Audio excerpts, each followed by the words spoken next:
gagawin mo? Hello, good morning. Yung notebook nila ay maraming natira. Kaya sayang. Itong mape, sayang to. Hindi pa ito nasulatan. At ito yung iba, ginupit ko. Ate! Mga pera. Si Adam, papansin. Bawal ako ma-high blood sa harap ng camera.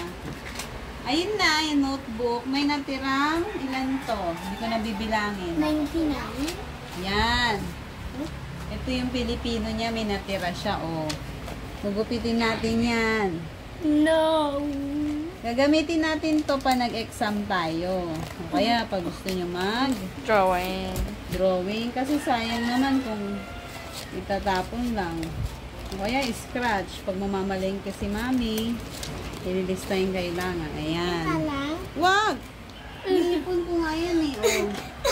Dami na. Ito, tinatabi pa to. Baka sakaling may humingi. O, ito pa yung araling panlipunan.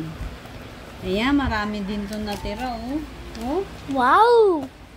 madami. Ang kulit talaga ni Adam, no? Ano naman yung mukha ko? Parang nadidiscover ako. Ako nga pala si Mrs. Beast. Bruh. Huwag mo iikot. Nag-stay yan sa portrait. Huwag mo yung landscape. Ay, ang kapal. Dahil makapal at nagmamadali ako, ginupit ko pa rin. O, diba? O, sayang, o. Mga bata. Sana may ngayon. Yan. O, diba? At ayun, marami akong gugupitin. Kuha mo ba yung mukha ko, friend? Ha? Kuha ba? O, yung ano ko lang. Baka naman ito lang pinuna mo. Discover ako niya. Ayun na nga, madami-dami pa akong gugupitin. Ito naman yung mother tongue. Madami-dami pa.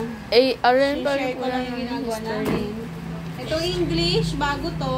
O, diba? Akin na to.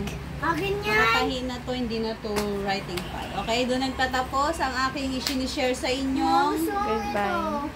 ginagawa ko. Thank you.